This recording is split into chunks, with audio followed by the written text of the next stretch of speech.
Michelle Frere here. Listen, I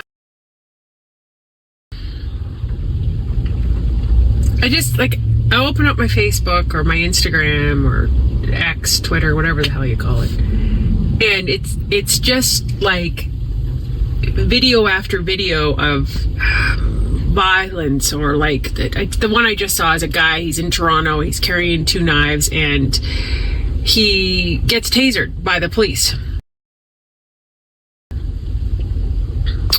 And then you go outside. Like, this is what I said multiple times when I would sit in the House of Commons as a member of Parliament, and the Liberals would sit across from me, or the NDP, and they'd be like, everything is fine. Like, we live in the best country in the world, and let's just keep feeding ourselves this toxic positivity. Meanwhile, outside, people are afraid to go downtown. Mental illness is living on our streets, addiction is living on our streets, and it feels pretty unsafe out there. Like in Peterborough, we just had a murder. Peterborough murder. Like, what is happening? And I went to Turkey recently with my partner Ryan, and I think what was so shocking was how safe I felt. He had to go to work for the day, and then I was like, okay, well, can I go for a run? Is it safe? Yeah, it's safe. It was so safe. And you know what I noticed more than anything? We were in Ankara, which is the capital of Turkey. And listen, I'm not naive to think every country is perfect. I'm not saying that. There's lots of political tensions happening in Turkey too. There's problems everywhere. I'm not dismissing that. But I never once heard a siren. Sirens are like normal background noise in small cities now. When I lived in Ottawa, it was just constant. It was constant. And never in Turkey did I feel unsafe. Never did I see any addiction living on the street. Never did I feel that I was in danger.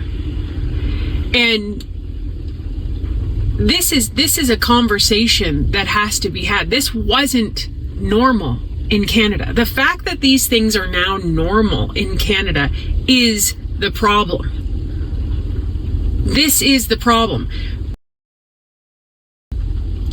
Public safety is in a state of crisis in this country, and there's simple actionable items you can do from a government's perspective today, this minute, to change the terror that's happening on our streets.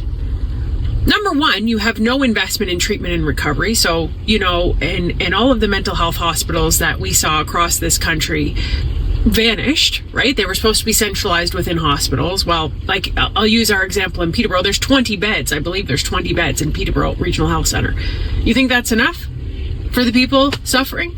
No, the old building that we used to have, Nichols Building, had hundreds of beds. There's nothing happening, okay?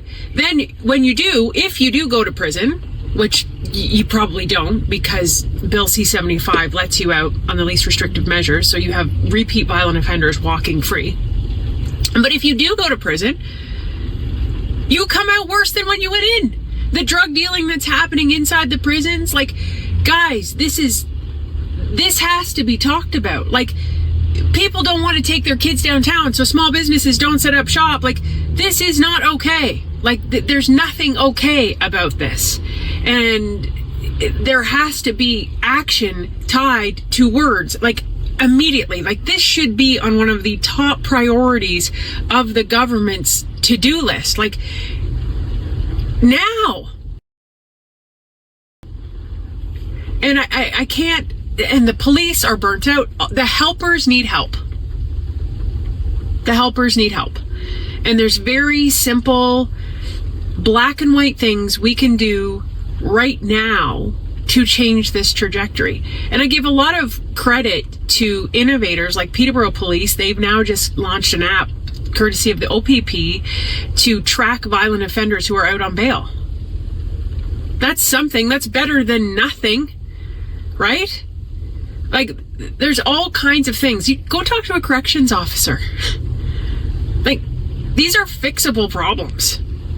And it's not happenstance that we're in this position. And so But again, I can't repeat this enough, guys. If you don't acknowledge the problem exists, you can't fix the problem. So every time somebody tells you Canada's the best country in the world and everything's great and everything's fine, yeah, Canada is a good country. But it's not okay when you don't feel safe to walk down the street and when people are getting murdered in the streets. It's not okay. So let's fix it. Let's fix it.